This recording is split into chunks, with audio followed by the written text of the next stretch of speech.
l'islam est-il une religion au sens où nous l'entendons? Et je réponds très franchement non. Pour nous, qu'est-ce qu'une religion? C'est quelque chose d'abord qui relève de la sphère privée. Je décide d'être chrétien et personne, en particulier les pouvoirs publics, les magistrats, n'a le droit de dire quoi que ce soit là-dessus. Je peux décider aussi de ne plus être chrétien. Donc c'est la sphère privée, mais c'est aussi la liberté de conscience. Toute chose qui n'existe pas en islam. En islam, on se convertit ou on est à la naissance, énaïté, on est musulman. Les enfants d'un homme musulman, la religion de la mère importe peu, seront tous musulmans. Et un musulman qui veut renoncer à l'islam commet le crime d'apostasie qui est puni de mort dans la loi musulmane. Alors vous me direz, on ne tue pas tous les musulmans qui renoncent à l'islam. D'abord, il n'y a pas beaucoup de musulmans, au sens où nous l'entendons, qui disent « je ne suis pas un musulman ». Il y en a quelques-uns. Il y a eu Rushdie, Salman Rushdie, condamné à mort. Taslima Nasrin, condamné à mort.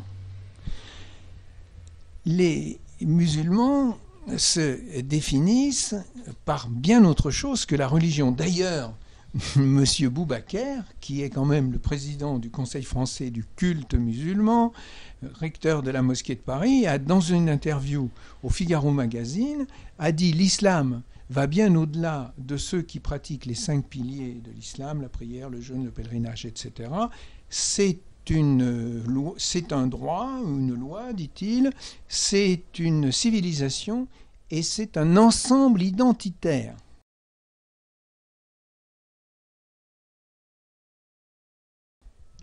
Donc, l'islam n'est pas une religion au sens où nous l'entendons, c'est beaucoup plus que ça. Nous le réduisons et nous le défigurons en disant c'est une religion. Ça veut dire que l'islam ne relève pas de la loi de 1905. J'ai pris la peine de relire cette loi et avec une amie juriste de lire les débats qui ont précédé l'adoption de cette loi. L'islam ne cadre pas du tout avec ce qu'on entend par une religion en France au XXe siècle.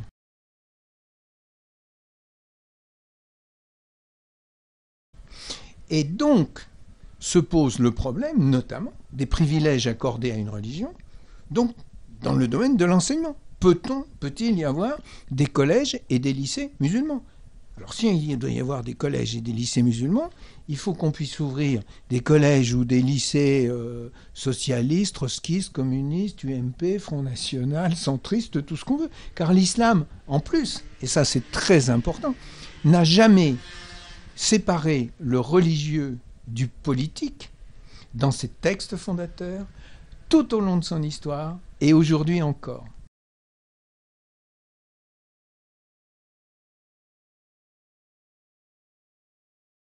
Alors, est-ce qu'il peut naître un islam qui fractionnerait cet ensemble entre le politique d'un côté, le religieux de l'autre, entre le privé et le public? Mais écoutez, il n'y a aucune revendication de réforme dans le monde musulman actuellement. Il n'y a aucun parti réformiste qui soit constitué, aucun gouvernement qui accorde une quelconque importance aux réformistes, et les seuls réformistes qu'on entend, ils sont en Europe, où ils nous racontent de belles histoires, en nous disant que l'islam des Lumières est pratiquement né, et ils servent quasiment, je dirais, d'alibi aux autres, à ceux qui nous font la guerre, puisque si l'islam des Lumières est quasiment né, nous pouvons le considérer comme une religion. Or, il n'existe pas.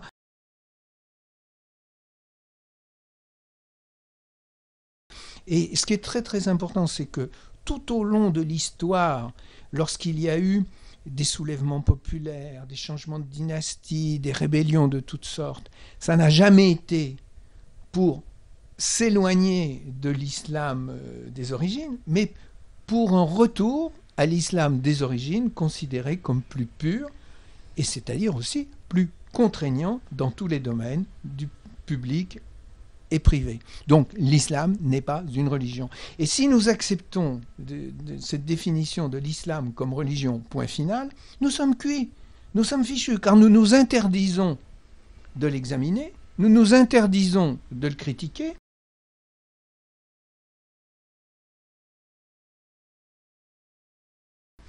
Il faut bien voir que l'islam religion, c'est le cheval de Troie de ceux qui ont décidé la conquête de l'Europe par voie subversive. Et ça, c'est très important.